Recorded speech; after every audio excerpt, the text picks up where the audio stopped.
এই প্রশ্নটা অলরেডি পরীক্ষায় ৩ বার এসে গেছে, বুঝছো? যেটা হলো ১৪, ১৬, ১৯, মানে এটা ইম্পর্টেন্ট প্রশ্ন। তোমার প্রশ্ন হলো যে পদার্থের মধ্য দিয়ে অতিক্রমের ক্ষেত্রে এক্স-রে রশ্মির তীব্রতা হ্রাসের সমীকরণটি প্রতিষ্ঠা করা। এটা খুব ইজি প্রশ্ন, দেখতেই পাচ্ছ ছোট একটা। যদি এক্স-রে রশ্মি কোনো পদার্থে গমন করলে তখন হয় কি যে পদার্থের পরমাণু কিছু পরিমাণ এক্স-রে রশ্মি কি করে শোষণ করে, যার ফলে হয় কি এক্স-রে রশ্মির তীব্রতা হ্রাস পেতে থাকে। এখানে এই চিত্রের মাধ্যমে ঘটনাটা দেখাই ধরি। এই বক্সটা হলো একটা পদার্থ। বক্সে প্রথমে আই নট, মানে আই সাফিক্স আই নট যাই বলো, আই নট হলো আপাতিত এক্স রশ্মি যখন আসে, এসে বক্সের ভিতর থেকে সে আই তীব্রতা নিয়ে বের হয়ে চলে যায়। এখন আমরা এই ছোট বেদ ডিএক্স এর জন্য জিনিসটা দেখবো। দেখো, ডিএক্স এর ভিতর থেকে যখন আপাতিত রশ্মিটা যায় তখন তার তীব্রতা হয় ডিআই। আর এই ডিআই তোমার এই তীব্রতা আই এবং এই বেদ এক্স এর উপর নির্ভরশীল। তাহলে আমরা লিখতে পারি যে ডিআই সমানুপাতিক আইডিএক্স। এখন এই সমানুপাতিক চিহ্নটা উঠাই ফেললে আমরা এই জায়গায় মিউ দিতে পারি, এটা হলো সমানুপাতিক ধ্রুবক। আর এখানে মাইনাস দেওয়া হয়েছে, মাইনাসটা দেওয়ার মানে হলো এটা বোঝাচ্ছে যে তীব্রতা হ্রাস পাচ্ছে ক্রমাগত। এখন আমরা এই আইটাকে বামে নিয়ে আসবো, তাহলে আমরা এইটা পাবো। এখন আমরা এটাকে সমাকলন করব। দেখো, সমাকলন লিমিটটা উপরে হবে এই জায়গায় আই, নিচে হবে আই নট। এই জায়গায় ভুল করছে চিত্রে।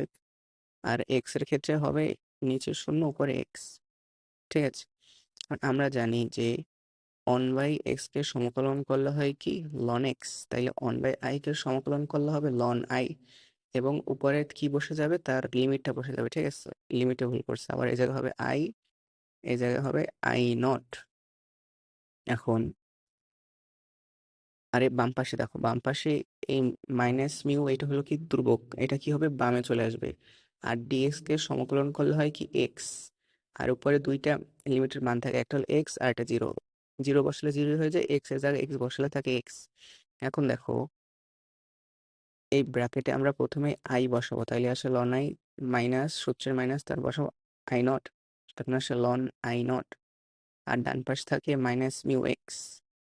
এখন আমরা জানি লন এ মাইনাস বিতে হয় কি যে লন এ বাই বি, তাহলে আমরা এখানে সেটাই লিখলাম, ln I by I naught. এখন আমরা এখানে লনটা বাদ দেবো, লনটা বাদ দিতে গেলে হবে কি যে এখানে লন বাদ পড়ে যাবে, এবং এই ডান পাশে কি হবে ই আসবে, এবং এইটা এর উপরে পাওয়ার হিসাবে চলে যাবে, তাহলে আমরা পাবো এইটা। এখন আমরা করবো কি আই নটকে ডান পাশে গুণ হিসেবে নিয়ে যাব, তাহলে আমরা এই সমীকরণটা পাবো। আর এই সমীকরণটাই হলো যে তীব্রতা হ্রাসের রাশিমালা। আর দেখো, এই যে তীব্রতা হ্রাসের রাশিমালা আমরা একটি গ্রাফের মাধ্যমে দেখাতে পারি, যেখানে এদিক হলো তীব্রতা, এদিক হলো বেদ। এখানে বোঝাচ্ছে যে পদার্থের বেদ যত বাড়তে থাকবে রশ্মির তীব্রতা তত ক্রমাগত কি কমতে থাকবে। ঠিক আছে?